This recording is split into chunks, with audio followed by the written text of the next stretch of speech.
Good evening, friends. The subject of my talk this evening is God's magical power.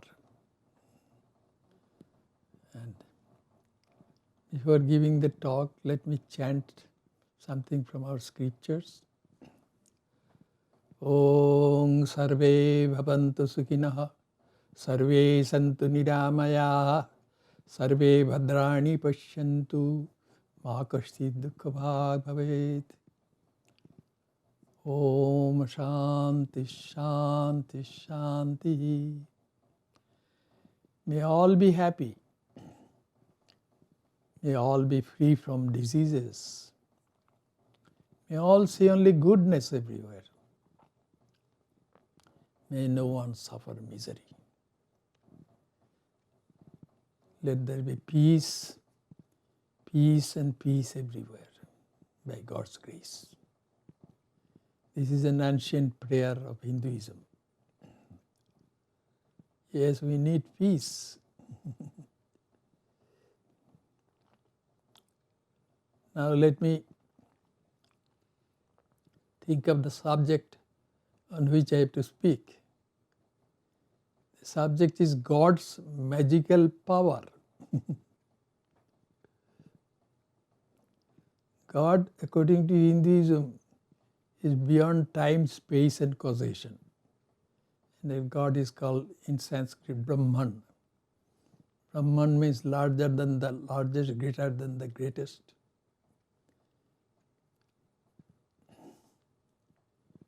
Being beyond time, God is eternity. Being beyond space, God is infinity. And God is eternal consciousness. And also it is mentioned that God is ekam eva advitiyam. That means God is one only, without a second. God alone exists.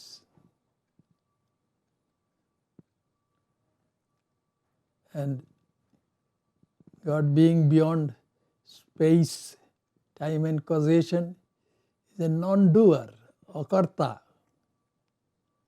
and also non-enjoyer, abhokta. That's how the scriptures of Hinduism describes God.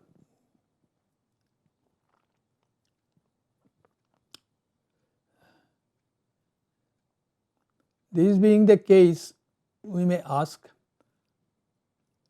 how God could have created this world.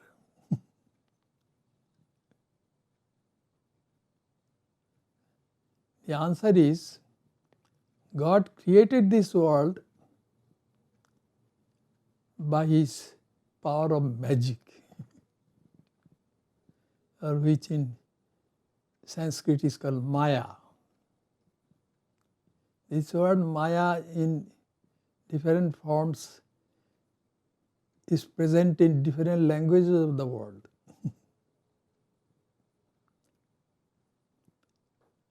So God created this world with His power of magic.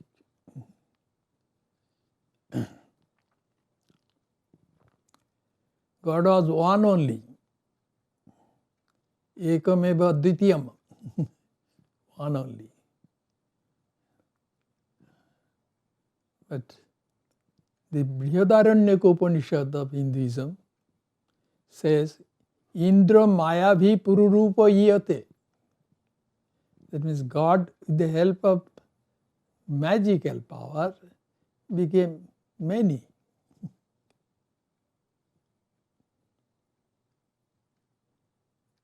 And the word Maya is mentioned in Rig Veda and Atharva Veda also.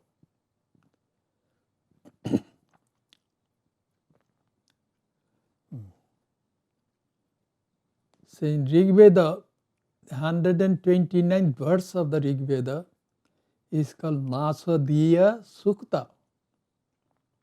In English it is translated as creation hymn. Because it describes how this world was created. And this hymn describes step by step how different things came. It is very interesting that modern physicists also, what they say, some of their sayings tally with the hymn which is Nasadya Sutta. And at the end of the hymn, there are two lines. Yo asyadhyaksha paramebhyo mant so anga veda yadiva no veda. What means? The creator may or may not know that this world has been created. Does the creator know that this world has been created? And it is saying, that the lines are saying that may or may not know. See, if the creator created this world, if God created this world, why shouldn't God know that? Because this world was created by God's power of magic. To explain, consider a magician. He is a great hypnotist. He does mass hypnotism. And he is surrounded by some people. Then he hypnotizes them and tells them, look at this tiger sitting near my feet.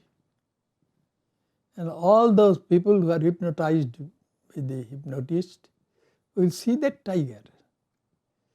Will the hypnotist see that tiger? No, because hypnotist is not hypnotized. So from the point of view of the hypnotist, there is no tiger. But from the point of view of those who are under the sway of the hypnotic power, there is a tiger.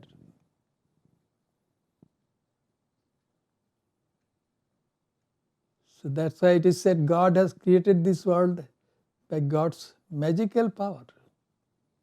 God is the magician. He has created this world. And those of us who are under the sway of God's magical power, we see this world as real. God, does He see this world? No. From God's point of view, this world is not there. Strange ideas. All these ideas you find in Hinduism. Such ideas are not present in other religions of the world.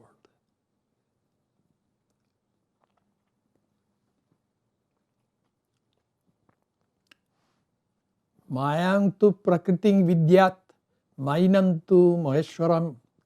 This is there in the Shetashvatara Upanishad, which is considered a sacred book. It forms the part of the holy books called the Vedas. Know this Maya or magic. This Maya is this Mother Nature, where we are all located. There it is, Maya is there. But who is the magician? The magician is God. God is performing that magic. And we are seeing this world. We belong to this world created by God's magic. So, in Hindu philosophy, the question has been raised. What is Maya? And Hinduism is a religion where the word blasphemy is not there. So all possible questions can be asked, and answers to those questions also have been given.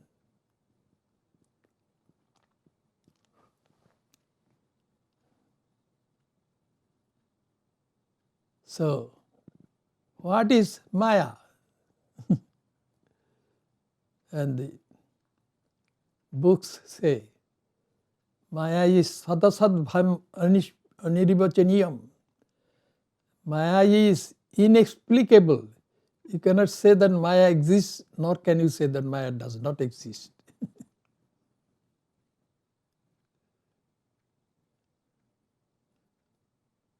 From the point of view of God the Creator, this Maya, or this world created by Maya, does not exist.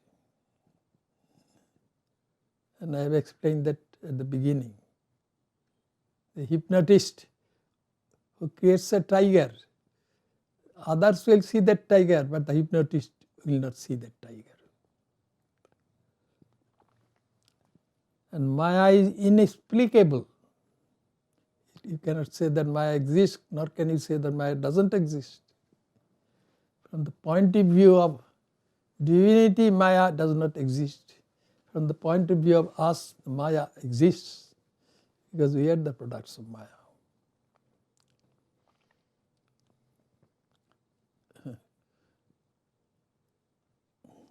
Maya is inexplicable.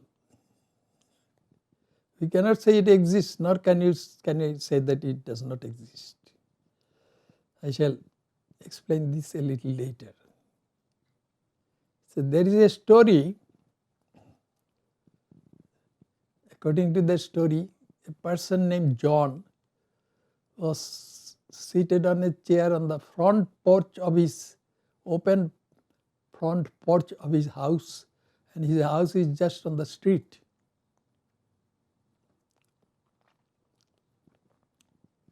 Then in the evening,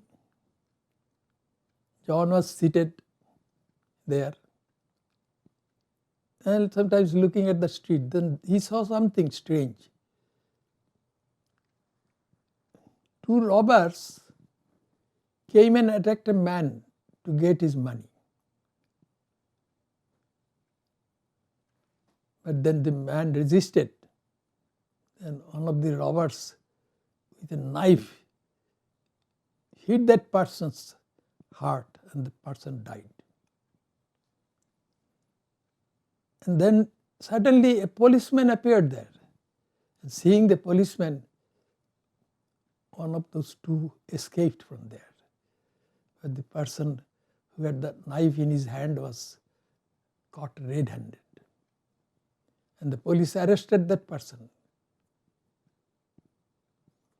The police saw John and said, "You are the sole witness of this incident, that this man killed the other person. He is a killer. We are arresting him and taking him to jail. Then the magistrate will determine what punishment he will get. But you will have to be the witness. You are the sole witness." So John had no other go. So he agreed to become the witness. And on the day of judgment, that killer was there. He was in chain and wearing handcuffs and all. He was there. And John was also taken there because he was the witness of that murder. And the judge had heard that he was the witness.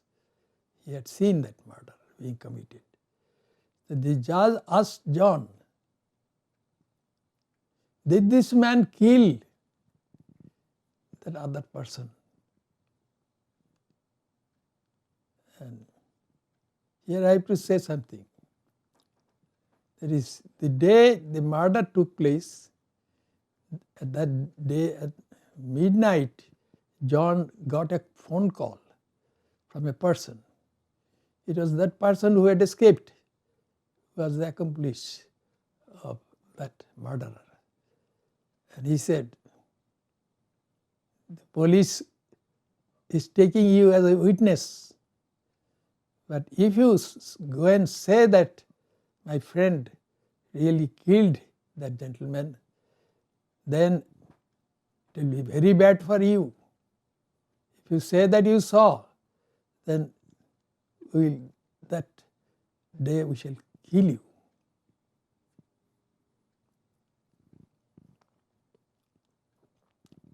So John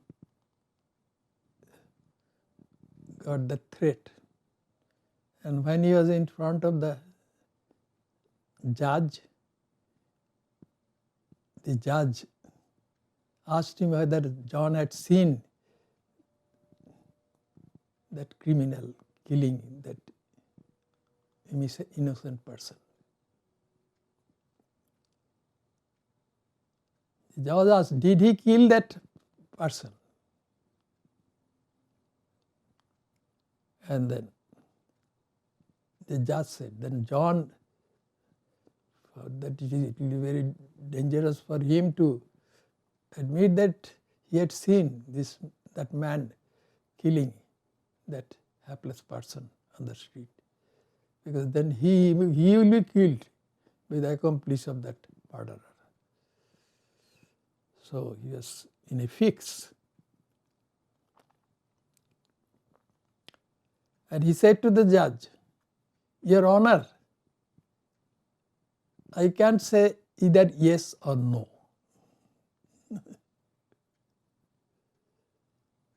Then the judge said, why not? The judge had studied Western logic, where there is that law of excluded middle.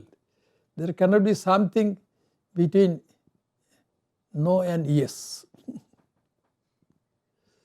And John said that he would not say anything.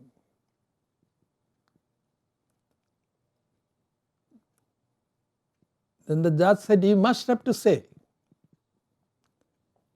Then John said to the judge, Your Honor, why I am not saying anything yes or no, I can explain that to you if you allow me to ask you a question. The judge said, all right, you may ask. And John asked the judge, Your Honor, do you still beat your wife? And the judge, what answer would he give? If he says yes, that will be a lie. And if he says no, that will also be. He used to beat his wife and now he does not. So the judge understood and released John. That is the story. So there are situations where we cannot say whether something exists or does not exist. And Maya is inexplicable. You cannot say it exists, nor can you say it does not exist. Because some people know Maya to be existing. And you most probably have come out of the clutches of Maya, and that's why there is no Maya for you.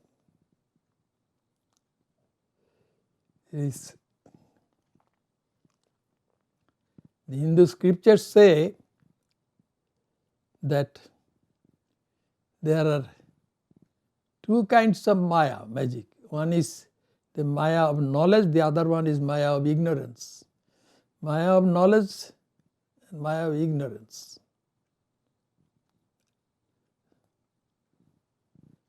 Let us suppose a person is sleeping and he is dreaming. He is in his dream world, and the dream world is full of people, mountains and lakes and all that.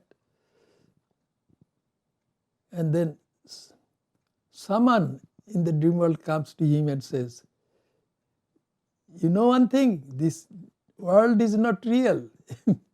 It is the creation of your mind. Then you say that, the dream world will say, are you kidding? This world is very real. And after a while, suddenly a dream tiger appears there and attacks the dreamer. And then the dream of the dreamer is over. It is the dream tiger was also the creation of the mind of the dreamer. It was part of the dreamer's dream. But that helped the dreamer to wake up. This dream tiger could be called Maya of knowledge. And the rest of the dream world is due to the Maya of ignorance. But the dream tiger is also gone. So there are two kinds of Maya magic. Vidya Maya is part of this world of magic, but it helps one to become free from Maya. And Avidya Maya or Maya of ignorance keeps us bound in the world of Maya. So when we wake up from our dream world, then we are in a different dream world. It is also a dream world. That's what the Hindu scriptures say. Uttishtata, jagrata, praipya varan nibodhata. Make effort to get up and stop sleeping, become awake. And finding the superior ones, become enlightened, spiritually enlightened. Who are the superior ones? They are the dream tigers of this waking world. They are divine incarnations. With their help, divine incarnations like Rama, Krishna, Buddha, Jesus, Sri Chaitanya, Sri Ramakrishna, they are all divine incarnations. Divinity in human form.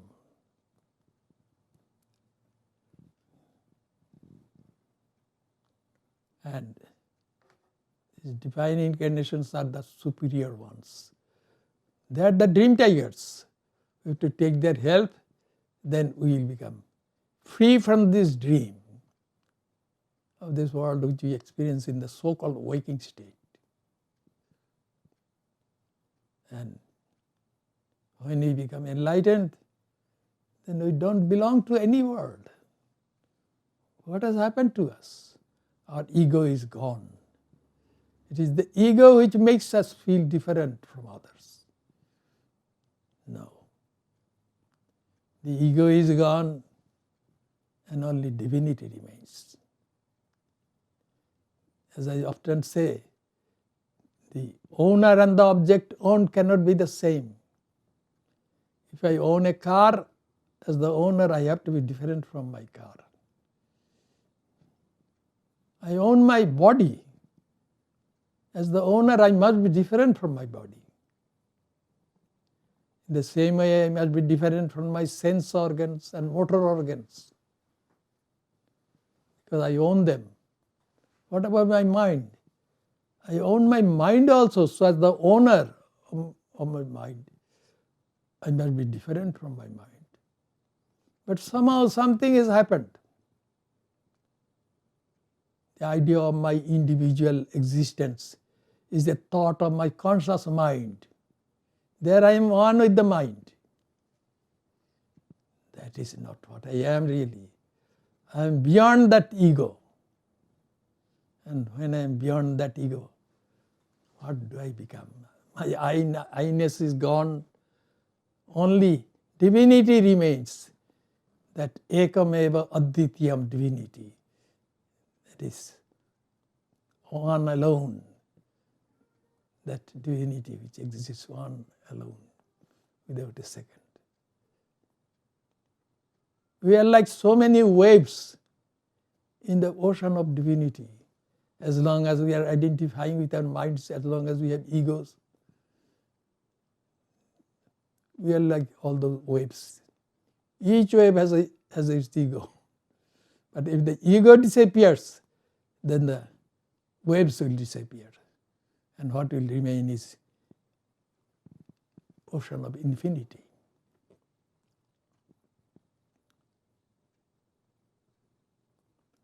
So we should take the help of the divine incarnations in order to get out of this dream world which we call the waking state. Then we will be one with divinity. Once one person came to Sri Ramakrishna and said, our scriptures say that we are God, we are divinity. But why do I not know it? Sri Ramakrishna said, whether you know it or not, you are God. Whether you know it or not, you are God. You are divinity. These thoughts are very high thoughts. Even other religions speak of the omnipresence of God. But in Hinduism, everything is explained very clearly.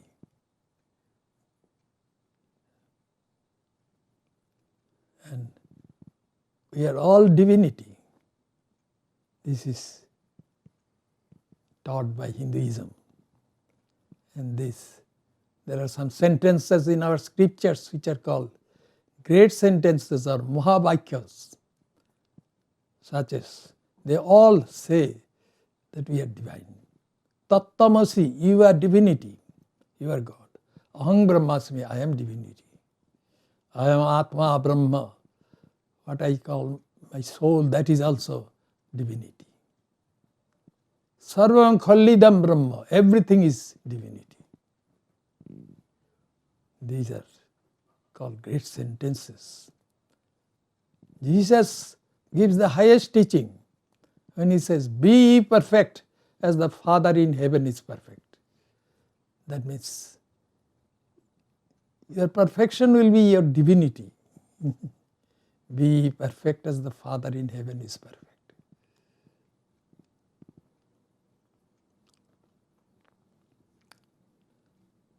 So God's magical power is there, but a part of that power will help us to get out of this world created by magic.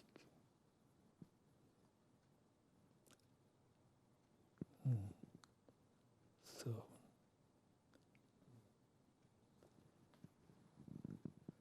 let us all hope and pray that we can experience our true nature, which is divinity. And that is the final teaching of Hinduism and also Christianity. Let us try to achieve that with the help of the teachings of the divine incarnations.